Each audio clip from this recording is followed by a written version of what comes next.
بسم الله الرحمن الرحيم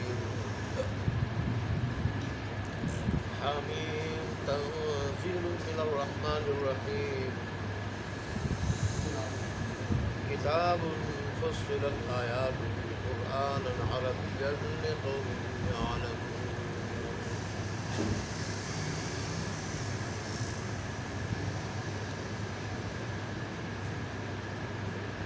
بشيرا ونذيرا فأعرض أكثرهم فهم لا يسمعون وقالوا قلوبنا في أكنة مما تدعونا إليه وفي آذاننا وقر ومن بيننا وبينك حجاب فاعمل إننا عاملون قل إنما أنا بشر مثلكم يوحى إلي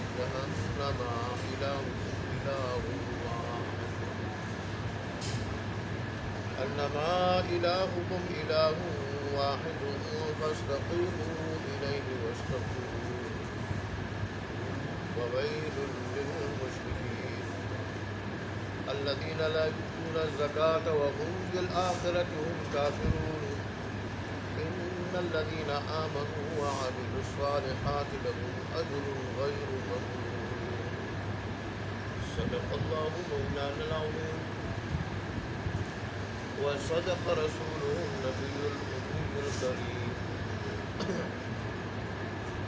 ونحن على ذلك لمن الشاهدين والشاكرين والحمد لله رب العالمين.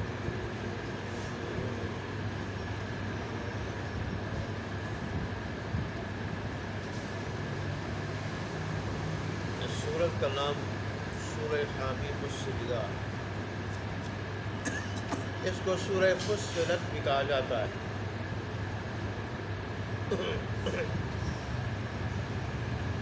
لیکن مشہور نام اس کا حامیم السجدہ۔ یہ جو حوامیم السبع صورتیں ہیں، یہ مکی دور کے آخر میں اسی ترتیب سے نازل ہوئی جس ترتیب سے یہ لکھی ہوئی ہے، جس ترتیب سے ان کی تلاوت کی جاتی ہے اسی ترتیب سے۔ اور پہلے آپ کو بتایا گیا تھا کہ یہ جو حوامیم السبع 7 حامیم والی صورتیں ہیں یکے بعد دیگرے، تو یہ پورے قرآن کا لب لباب اور خلاصہ۔ اور مکی صورتوں میں اللہ تبارک و تعالیٰ نے زیادہ تر بنیادی عقائد ذکر کیے ہیں۔ اللہ تبارک و تعالیٰ کی وحدانیت، رسول اللہ صلی اللہ علیہ وسلم کی رسالت، قرآن پاک کی حقانیت و صداقت، اور وقوع قیامت کا آنا یقینی ہے، قیامت آئے گی، اللہ نے اس کے دلائل ذکر کیے۔ گزشتہ صورت میں تو اللہ تبارک و تعالیٰ کی وحدانیت اور اس کا اثبات اور شرک کی تردید یہ پہلو نمایاں تھا، جبکہ اس صورت میں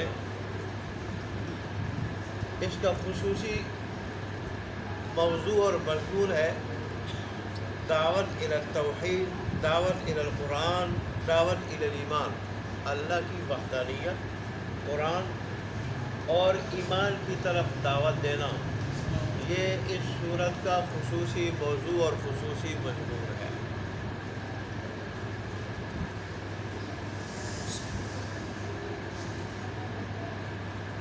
اس صورت کے اندر 54 آیات ہیں اور 6 رکوع ہیں، اور یہ 809 الفاظ پہ 1152 حروف پہ مشتمل ہے یہ صورت۔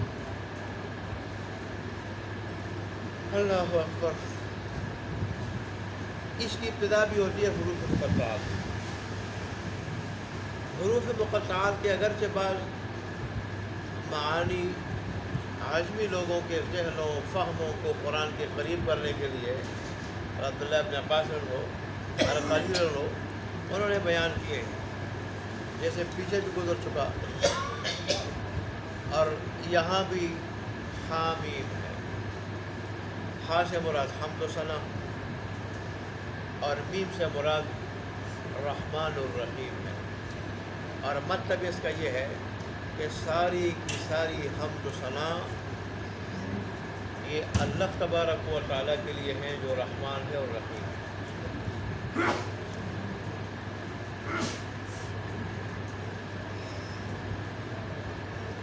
بعض کہتے ہیں کہ ہا سے مراد حاوی ہے، میم سے مراد ماحی، اور مطلب اس کا یہ ہے کہ قرآن کے جو علوم ہیں یہ سارے علوم پہ حاوی ہیں۔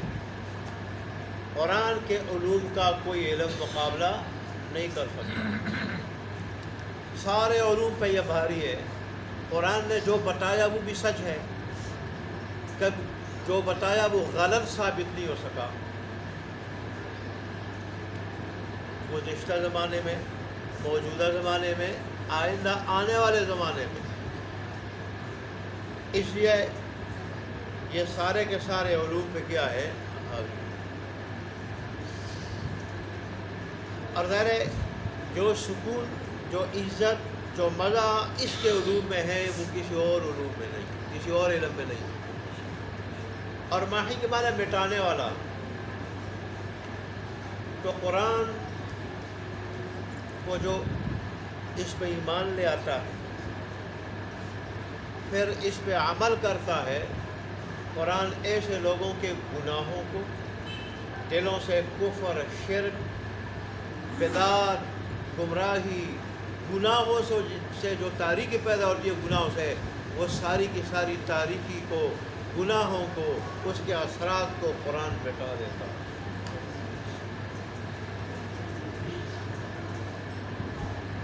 اور گویا ہر صورت کے اندر یہ الفاظ آئے ہیں تو اللہ ہر صورت کی یہ خصوصیت بتائی کہ اس صورت کی کیا ہے یہ خصوصیات۔ میں نے آپ کو بتایا تھا یہ بھی کہ ان حروف کے ذریعے اللہ چیلنج دیتا ہے اہل مکہ کو، سارے کافروں کو جہاں بھی ہیں، خاص کر عرب کو اور اولین مخاطبین کو، کہ تمہاری عربی بھی انہی حروف سے بنی ہے، قرآن کی عربی بھی انہی حروف سے بنی ہے، تم کہتے ہو رب کا بنایا ہوا نہیں، رب کا بھیجا ہوا نہیں، نازل کردہ نہیں، اس کا اپنا بنایا ہوا ہے، تو پھر اس کو تو تم 40 سال تک ان پڑھ کہتے تھے کہ یہ پڑھا لکھا نہیں کسی مکتب میں کسی کے پاس، اور تم میں بڑے بڑے شاعر بڑے بڑے فصحا بلغا موجود ہیں، بڑی فصاحت اور بلاغت والے، جو عربی میں بڑی مہارت رکھتے ہیں، وہ پڑھے لکھے بھی ہیں۔ تو پھر اگر یہ اللہ کی بھیجی ہوئی عربی، اللہ کا بھیجا ہوا کلام، اللہ کی بھیجی ہوئی کتاب نہیں ہے، تو پھر تم اس جیسی عربی بنا لاؤ، اس جیسا کلام بنا لے آؤ۔ یہ اگر بندے کا بنایا ہوا ہے، گڑا ہوا ہے، اللہ کا بھیجا ہوا نہیں، نازل کردہ نہیں، تو پھر اس جیسا کلام لے آؤ۔ پھر اللہ نے فرمایا کہ اس جیسا پورا قرآن لے آؤ، پھر اللہ نے فرمایا چلو 10 صورتیں لے آؤ، پھر اللہ نے کہا ایک چھوٹی سی صورت لے آؤ، ایک چھوٹی سی صورت بھی آج تک کوئی نہ لا۔ تو اللہ ان حروف کے ذریعے چیلنج دیتا ہے کہ بدبختو تم جو کہتے ہو قرآن جو ہے وہ کیا ہے، اس کا گڑا ہوا ہے، پھر انہی تمہاری عربی بھی، تمہاری جو بول چال کرتے ہو، بولتے ہو، جو عربی بولتے ہو، وہ جس کی کتابیں تمہاری لکھی ہوئی ہیں، خاص کر اشعار کے بہت بڑے بڑے دیوان تم نے لکھ دیے ہیں، بڑی بڑی کتابیں لکھی ہیں اس میں اشعار میں، اور بڑے بڑے شاعر موجود ہیں، تو اگر یہ خود رسول اللہ صلی اللہ علیہ وسلم کا گڑا ہوا ہے، اللہ کا نازل کردہ نہیں ہے، تو ان کو تم تک کہتے تھے کہ یہ پڑھا ہوا نہیں، اور تم پڑھے لکھے بڑے بڑے شاعر تم میں موجود ہیں، تو پھر اس جیسا کلام بنا لائے نا، اس جیسا کلام بنا لائے۔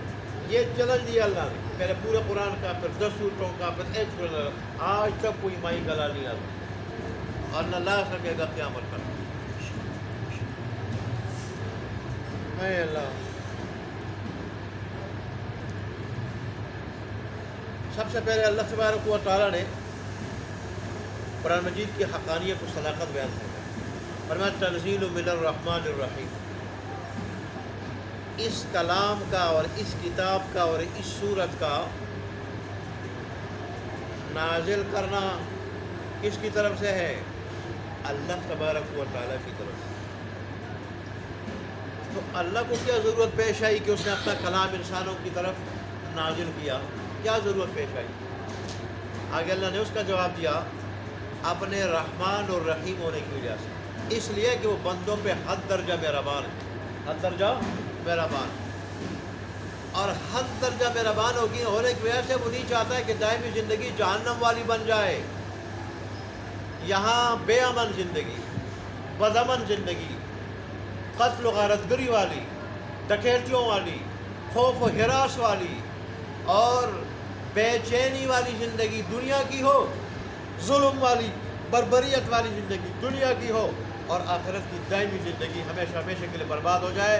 وہ رحیم اور کریم ذات اپنے حد درجہ مہربان ہونے کی وجہ سے نہیں چاہتا تھا، اس لیے اس نے اپنا کلام نازل کیا تاکہ انسان دنیا میں بربریت سے، ظلم و ستم سے بچ جائے، بے سکونی سے بچ جائے، اور آخرت میں دائمی نقصان سے بچ جائے۔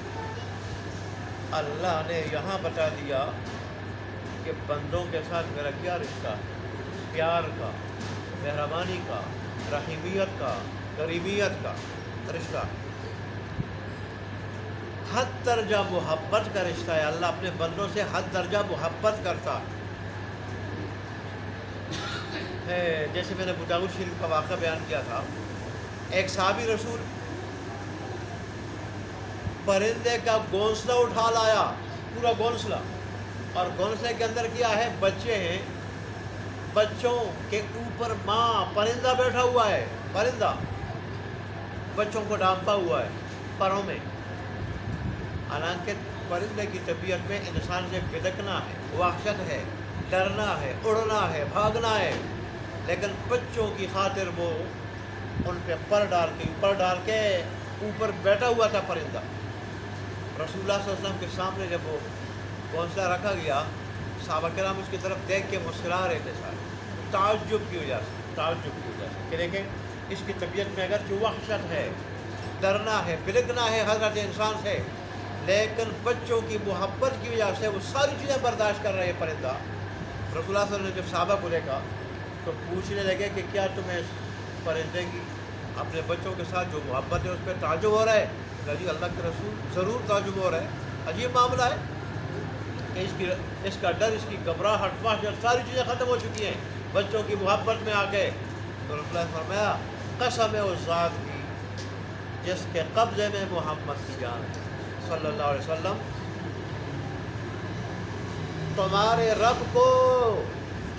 رب کو تم سے اس سے بھی زیادہ محبت ہے، اس سے بھی زیادہ محبت۔ اس لیے تو اللہ فرماتے ہیں ورنہ مجھے کیا ضرورت ہے سارے جہنم میں جائے میری خدائی اسی طرح رہے گی، سارے جنت میں جائیں تو بھی خدائی اسی طرح رہے گی۔ نہ سب کے جنت میں جانے سے میری خدائی میں کوئی اضافہ ہوتا ہے، نہ جہنم میں جانے سے خدائی میں نقصان ہوتا ہے، لیکن رحیمیت، کریمیت، حد درجہ مہربانی، محبت کی وجہ سے میں نے کلام نازل کیا۔ مکہ کے لوگوں کو کس طرح اللہ پیار سے سمجھا رہے، پیار سے، اولین مخاطبین ہوتے ہیں، اولین۔ اگرچہ رسول اللہ سارے جہانوں کے لیے اور سارے کے سارے انسانوں کے لیے نبی بن کر آئے تھے، رحمت بن کے آئے تھے صلی اللہ علیہ وسلم، لیکن اولین مخاطبین وہ تھے اور اس زبان کو سمجھنے والے تھے، تو اس لیے اللہ تبارک و تعالیٰ نے ان کو کتنے پیار سے سمجھایا، کتنے پیار سے، گویا کہ کندھے پکڑ پکڑ کے جھنجھوڑ کے ان کو سمجھایا۔ آگے پھر اللہ تبارک و تعالیٰ نے قرآن مجید کی خوبیاں بیان کر رہے ہیں، اس کی صفات بیان کر رہے ہیں۔ فرماتے اللہ تبارک و تعالیٰ یہ ایسی کتاب ہے کہ جس کی آیات بڑی تفصیل سے بیان کی گئی، صاف صاف بیان کی گئی، بڑی وضاحت کے ساتھ بیان کی گئی ہے۔ قرآن مجید کی آیات میں جو احکام بیان کیے گئے ہیں، جو پیغام اللہ کا ہے، اس میں کسی قسم کا کوئی ابہام نہیں۔ دنیا آخرت دونوں کے لیے جو پیغام ہے، جو احکام ہے، بالکل واضح ہے۔ اور پھر یہ ہے قرآن ہے عربی زبان میں، اولین مخاطبین عربی ہیں تو قرآن بھی عربی میں ہے، تاکہ ان پہ حجت پوری ہو جائے۔ کل وہ یہ نہ کہہ سکے ہم تو عربی تھے، کتاب اور زبان میں تھی، ہمیں کیا پتہ تھا اس میں کیا لکھا ہوا ہے۔ اور پھر فرمایا کہ ایسے لوگوں کے لیے جو جانتے ہوں، جو علم والے ہوں، سمجھ رکھتے ہوں، علم رکھتے ہوں. اسے اس طرف اشارہ کر دیا کہ ہدایت تو سب کے لیے ہے، لیکن قرآن سے فائدہ اہل علم اٹھائیں گے، اہل علم اس سے فائدہ اٹھائیں گے. اور پھر جیسے رسول اللہ صلی اللہ علیہ وسلم کی صفت ہے بشیر نذیر، خوشخبری دینے والا ایمان والوں کو، نیک اعمال کرنے والوں کو خوشخبری دینے والا، اللہ کی رضا کی، جنت کی، وہاں کی نعمتوں کی، اور اللہ کی بغاوت کرنے والوں کو ڈرانے والے اللہ کے رسول صلی اللہ علیہ وسلم ہے برے انجام سے، دنیا آخرت دونوں کے برے انجام سے. قرآن کی وہی صفت ہے. اللہ نے فرمایا قرآن بشیر بھی ہے، نذیر بھی ہے، خوشخبری دینے والا بھی. بشیر کہتے ہیں خوشخبری دینے والے کو، نذیر کہتے ہیں ڈرانے والے کو، ڈرانے والا بھی. اب قرآن کی اس قدر خوبیوں کے باوجود بھی کہ برے لوگوں کو ان کے انجام سے اچھی طرح ڈرا رہے، اور اس کے لیے سابقہ اقوام کے واقعات بھی نہیں چھوڑے، اور جہنم کا ذکر وہ بھی نہیں چھوڑا، جہنم کی ہولناک کیا کوئی چیز نہیں چھوڑی. لیکن اس کے باوجود ان لوگوں میں سے اکثر اسے اراض کرتے ہیں، اراض، بس وہ قرآن مجید کو سنتے نہیں ہیں. سنے تو کیا، ان بدبختوں نے یہاں تک کہہ دیا کہ بظاہر اگرچہ جسموں کے اعتبار سے ہم قریب ہیں، حصی طور پہ ہم قریب ہیں، لیکن عقائد نہ ملنے کی وجہ سے اور اس دین کے بعد مزاج اور طبیعتیں نہ ملنے کی وجہ سے ہم بڑے دور ہیں. گویا کہ ہم میں پردے ہیں، پردے، ایک پردہ نہیں کئی پردے ہیں، اتنے دور ہیں ہم. دکھنے لگے ہمارے دل پردوں میں، پردوں اس چیز سے جس کی طرف تم ہمیں بلاتے ہو. اور صرف دل پردوں میں نہیں، ہمارے کانوں میں کیا ہے؟ بوجھ ہے، بوجھ، ڈانٹ ہے کانوں میں، ڈانٹ. اس کی وجہ سے مطلب آپ کی کوئی بات سننے کے لیے تیار نہیں، نہ قرآن کو سننے کے لیے تیار ہے، نہ آپ کی کوئی بات سننے کے لیے تیار ہے. ہم سننا ہی نہیں چاہ رہے، اچھے جائے کہ اس کو ایمان لے، عمل کریں، سننا ہی نہیں چاہتے. دیکھیں کسی آدمی کو آپ نے دیکھا ہوگا جب کسی آدمی کی بات سے، کسی آدمی سے حد درجہ نفرت کرتا ہو اور اس کی بات سننا ہی گوارا نہ کرتا ہو، وہ جب بات کرے تو کرے بس بس تم بات کرو، تمہاری بات میں سننا ہی نہیں چاہتے. اس قسم کے بدبخت لوگ ہیں، کہتے ہم سننا ہی گوارا نہیں کرتے. یہ تو انبیاء کا بڑا حوصلہ تھا، بہت بڑا حوصلہ تھا. آج ہماری کیا حیثیت ہے؟ ہمیں کوئی کہے کہ تمہاری بات نہیں سننا چاہتا، کتنا غصہ آتا ہے، کتنا غصہ آتا ہے، دل کو کیا تکلیف ہوتی ہے، کیا جھٹکا لگتا ہے. وہ انبیاء تھے اور پھر امام الانبیاء تھے، دونوں جہانوں کے سردار تھے. ان سے کہا جا رہا ہے نہ آپ کو سننے کے لیے تیار ہے، نہ تمہارے قرآن کو سننے کے لیے تیار ہے. اے اللہ، دل کی پردوں میں، دل میں کوئی بات اترتی نہیں، کانوں میں بھی ڈانٹ ہے، اور ہمارے اور آپ کے درمیان حصی طور پر تو کوئی کیا بوجھ نہیں، لیکن عقائد، طبیعت، مزاج کے لحاظ سے بڑا بوجھ ہے. ہم آپ بوجھ ہے، ہم آپ کی باتوں کو نہیں سننا. لہذا آپ اپنے طریقے پر عمل کرتے جائیں، اپنے طریقے پہ، اور ہم اپنے طریقوں پہ جو آباء و اجداد والے، شرک والے، بتوں والے، بتوں کی بات والے، ہم اس پہ عمل کریں گے، ہم اس پہ عمل کریں گے. اور دونوں کے انتظار کرتے ہیں کہ کون جو ہے نا وہ کس کا انجام برا ہوتا ہے. اے اللہ، انہوں نے ایک دل آزار بات کہہ دی کہ ہمیں تمہارے دین کی ضرورت نہیں، اپنا دین اپنے پاس ہو. تو یہ بھی کہتے تھے تمہاری بات کیسے مانے، تم ہم جیسے انسان ہو، ہم جیسے، ہمارا بھی خاندان، تمہارا خاندان، ہمارے قبائل، تمہارے قبائل، ہماری بیویاں، تمہاری بیویاں، ہم کھاتے پیتے، تم بھی کھاتے پیتے ہو، ہم بھی سودا سلف خریدنے کے لیے بازار جاتے، تم بھی جاتے ہو. جو ضروریات بشری ہم رکھتے ہیں وہی تم رکھتے ہو، ہم جیسے انسان. تو اس پہ اللہ سبحانہ و تعالیٰ میں آپ کہتے ہیں میں نے کب کہا ہے کہ میں فرشتہ ہوں، یا میں نے الوہیت کا معبود ہونے کا دعویٰ کب کیا ہے؟ میں تو کہتا ہوں کہ میں تم جیسا انسان. کس چیز میں؟ ضروریات رکھنے میں، بشری ضروریات رکھنے میں. ٹھیک، تم بیمار ہوتے ہو، میں بیمار ہوتا ہوں، تمہیں بھوک لگتی ہے، مجھے بھوک لگتی ہے، تمہیں پیاس لگتی ہے، مجھے بھی پیاس لگتی ہے، تمہیں بھی جو ہے نا بیویوں کی ضرورت، مجھے بھی ضرورت. اور تم بھی 16 سلف خریدنے کے لیے بازار کبھی چلے جاتے ہو، میں بھی چلے جاتا ہوں. بہرحال میں انسان ہوں، میں نے اس کا انکار نہیں کیا، لیکن فرشتہ ہونے کا دعویٰ نہیں کیا، الہ ہونے کا، معبود ہونے کا دعویٰ نہیں کیا، لیکن میں وہ انسان ہوں کہ جس کو اللہ نے بہت بڑی فضیلت عطا کی، بہت بڑی فضیلت عطا کی، بہت بڑا مقام عطا کیا. میں وہ انسان ہوں. یہ مجھ میں تم میں زمین آسمان کا فرق ہے. اللہ نے مجھے ایک بہت بڑی فضیلت عطا کی، وہ کیا ہے؟ نبوت اور رسالت کی شکل میں. اور پھر میں تو امام الانبیاء ہوں، میں تو آخری نبی رسول ہوں. میرا مقام تو اللہ کے بعد ہے، اللہ کے بعد، اللہ کے بعد اگر کسی کا مقام ہے میرا ہے.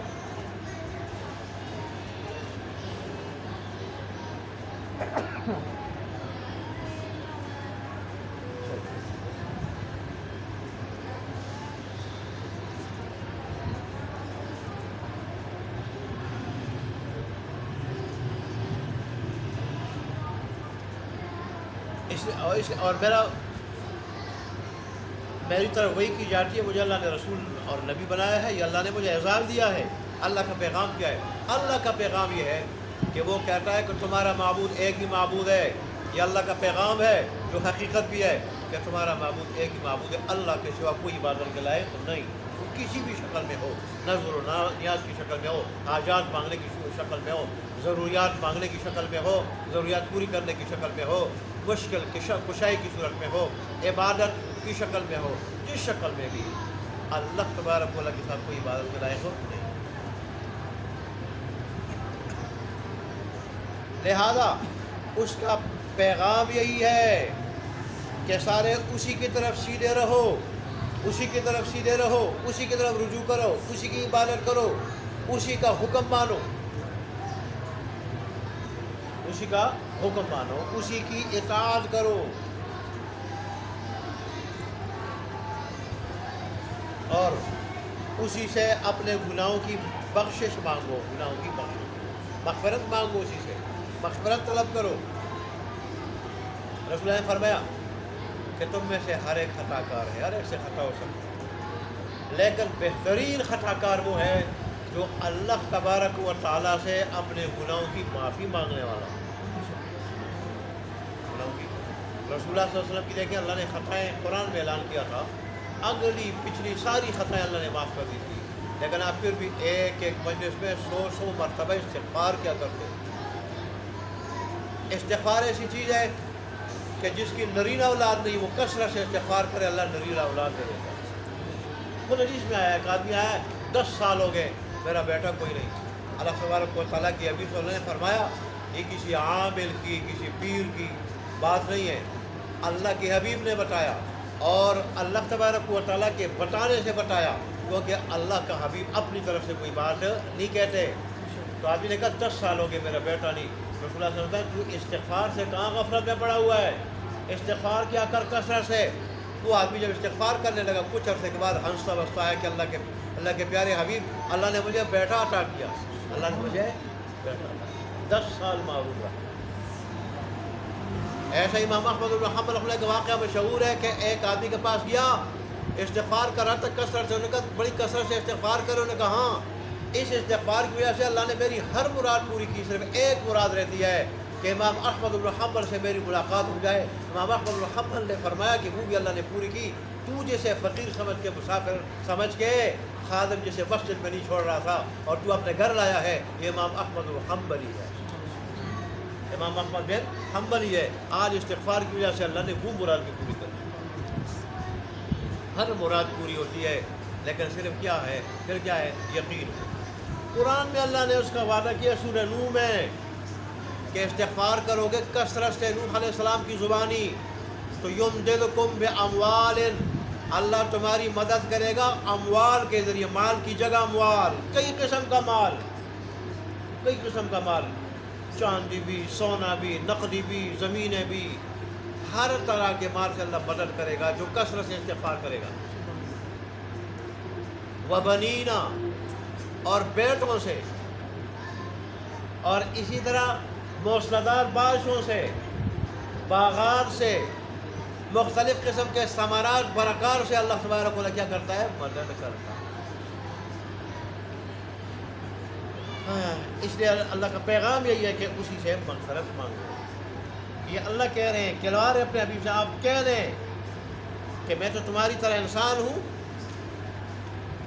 لیکن مجھے اللہ نے بڑی فضیلت عطا کی. اس کے یہ پیغامات ہے کہ وہ ایک ہی معبود ہے، اسی کی طرف جو حکم تم سیدھے رہو اور تمہارا رجوع اسی کی طرف ہو، اور یہ کہ اسی سے مغفرت مانگا کرو، بخشش ہے اپنے گناہوں کا مانگا کرو.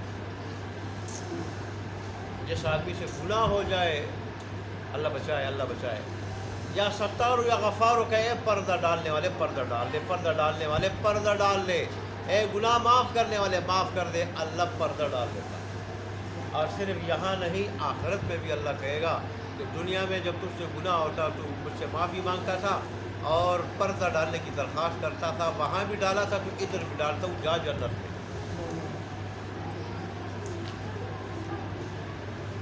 اس لیے اللہ نے فرمایا وویل للمشرکین، ہلاک کر تباہی بربادی ہو شرک کرنے والوں کے واسطے. میرا کوئی شریک نہیں اور میرے ساتھ شریک ٹھہراتے ہیں. شاہ عبد القادر جیلانی رحمۃ اللہ کے پاس عورت آئی کہ اگر پردہ مانے نہ ہوتا، میں چہرہ دکھاتی میں کتنی حسین و جمیل ہوں، میرا شوہر ظالم پھر بھی مجھ پہ دوسری شادی کرنے والا ہے. شاہ صاحب نے جب سنا بے ہوش ہو کے گر پڑے. اس نے کہا کوئی بے ہوش ہونے کی بات تو نہیں تھی، اب بے ہوش ہو کے کیوں گرے؟ تو کہنے لگے ہوش میں جب آئے کہ مخلوق جب اپنی محبت میں شرک گوارا نہیں کر سکتی، محبت میں کہ شرک شوہر کی خاون کی محبت تقسیم ہو جائے گی، خالق پر مخلوق کی طرف سے اور مملوک کی طرف سے، مرزوق کی طرف سے اپنی محبت اور اپنی تعظیم میں شرک کیسے گوارا کرے؟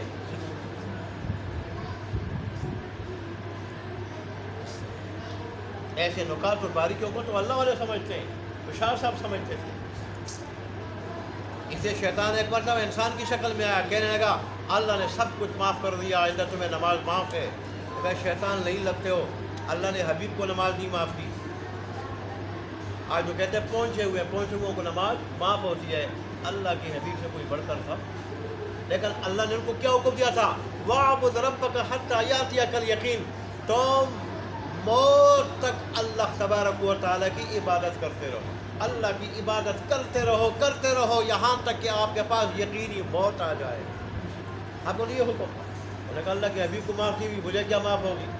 تو کہنے لگا کہ تجھے تیرے علم نے بچایا. کہنے لگا لعین یہ تیرا دوسرا عملہ تھا، علم اگر بچاتا ہوتا تو تجھ لعین کو بچا دیتا، تجھ لعین کو اللہ کی بغاوت نافرمانی سے بچاتا، گمراہ ہونے سے بچاتا. مجھے میرے رب کے فضل نے بچایا. یہی وجہ ہے بنی اسرائیل کا ایک آدمی ہوگا، 500 سال اس نے عبادت کی ہوگی. اللہ کہے گا اللہ کے پاس جب جائے گا، اللہ کہے گا جاؤ جنت میں. اس کے دل میں آ جائے گا اتنے سال عبادت کی میں نے، اتنی زیادہ، 500 سال تک آنکھ جھپکنے کے بل، آنکھ جھپکنے کی دیر اس میں 1 سیکنڈ بھی نہیں لگتا. اتنی دیر بھی اللہ کے ذکر سے اور عبادت سے غافل نہیں رہا، جس کا مطلب دن رات عبادت کرتا رہا، آنکھ جھپکنے کی دیر بھی غافل نہیں رہا. تو انہوں نے کہا میں نے ایسا میں رہا ہوں، اور مجھے کہا کہ جاؤ عام لوگوں کی طرح. اللہ نے بلایا واپس، کہا تجھے عبادت پہ ناز ہوا ہے، فرشتے کو جاؤ جہنم کی سیر کراؤ. جہنم کی سیر جب کرانے لگا، پیاس لگی، تپش کی وجہ سے پیاس لگی، تپش تھی، گرمی تھی. کہا پانی. فرشتے نے کہا اس وقت تک پانی نہیں دوں گا جب تک آدھی عبادت نہیں دو گے. تو ٹھیک ہے لے لو. آدھی بات دے دیا، گلاس پانی لے لیا. پھر پیاس لگی، فرشتے نے پھر وہی مطالبہ کیا. آدھی جو عبادت رہتی تھی وہ بھی دے دی، ساری عبادت دے دی دوسرے گلاس پہ، اور دوسرا گلاس پانی پی لیا. رب کے پاس پہنچایا گیا. اللہ تعالیٰ نے اب بتاؤ میرے فضل سے جنت میں جانا چاہتے ہو یا اپنی عبادت سے؟ پڑھنے لگا. میرے مولا میں بڑا نالائق تھا، بڑا بیوقوف تھا. میری تو 500 سال کی وہ جو عبادت ہے تیرے 2 گلاس پانی کا مقابلہ نہیں کر سکی. اور دنیا میں جون جولائی اور گرمی کے زمانے میں، اور آج کل اس دور میں فریج کے آگے کھڑے ہو کے، ہم تو فریج کے بغیر پانی پیتے ہیں نا، فریج کے آگے، اور پھر بوتلوں سے، گلاس کا بھی انتظار نہیں کرتے، بوتل منہ کو لگا کے گڑ کے سارا جو ہے کیا کرتے ہیں بہا دیتے ہیں. جون جولائی میں کتنا پانی پیتے ہیں ہم. تو اللہ تعالیٰ نے فرمایا کہ تیری ساری عبادت اور 2 گلاس پانی کا مقابلہ نہیں کر سکی. اب اگر میں اور نعمتوں کا حساب شروع کر دوں, صرف اور چھوڑا یہ پانی کا حساب شروع کر دوں, اور جو اتنا پانی تو نے پیا ہے اس کا حساب دے, میرے پاس کیا ہوگا؟ اس لیے اللہ نے فرمایا وَوَيْلٌ لِلْمُشْرِكِينَ, تباہی بربادی ہلاکت ہے مشرکوں کے واسطے میرے شریک ٹھہراتے ہیں. ساری میرے سوا ساری چیزیں مخلوق ہے, مخلوق خالق کی شریک کہاں ہو سکتی ہے؟ وہ مشرک جو زکوٰۃ دیتے نہیں اور آخرت سے وہ انکار کرتے ہیں. اب دیکھیں مشرکوں کے اوپر تو زکوٰۃ نہیں تھی. یہاں زکوٰۃ سے مراد لغوی زکوٰۃ ہے, یعنی اپنے دلوں کو پاک نہیں کرتے کفر شرک سے, کہ کفر شرک سے پاک کرے اور اللہ کے اس کتاب پہ, اللہ کے دین پہ اور پیغمبر پہ کیا اللہ کی وحدانیت پر ایمان ہو, اس طرح پاک صاف ہو جائے. وہ آخرت کو نہیں مانتے, آخرت کو نہیں مانتے تو پھر تیاری کیا کریں گے, ایمان کیا لائیں گے؟ پھر اللہ نے ایمان والوں کو اجر ذکر کیا کہ جو لوگ ایمان لائے اور انہوں نے نیک اعمال کیے. نیک اعمال میں بنیادی 4 عمل ہیں نیک اعمال میں, نماز, روزہ, حج, زکوٰۃ, یہ بنیادی ہے. اور پھر اس کے علاوہ جتنے نیک اعمال کریں, گناہوں سے اپنے آپ کو بچائے, یہ بنیادی 4 نیک اعمال کرے انسان. ٹھیک, اگر نوافل نہ بھی کر سکے لیکن جو اللہ نے جو فرض کیے ہیں, جو نیک اعمال فرض کیے ہیں وہ اگر کرے, گناہوں سے اپنے آپ کو بچائے, تو اگر نوافل نہ بھی پڑھ سکا تو بھی جنتی ہے, ابتدائی جنتی. ہاں اگر سنتے بھی ویسے معاف نہیں ہے, لیکن نوافل کی بات کر رہا ہوں, نوافل نہ بھی پڑھے, نوافل ساتھوں پہ ضرور نہ ہوئے. اللہ نے فرمایا جو لوگ ایمان لائے نیک اعمال کیے ان کے لیے ایسا بدلہ ہوگا کہ وہ کبھی ختم نہیں ہوگا. جہاں دنیا کی نعمتیں تو ختم ہو جاتی ہیں, اور خاص کر جو موسمی وہ ختم ہو جاتی ہیں, لیکن وہاں کی نعمتیں ختم نہیں ہوگی. جہاں درخت سے کوئی پھل توڑ دینا تو پھر وہ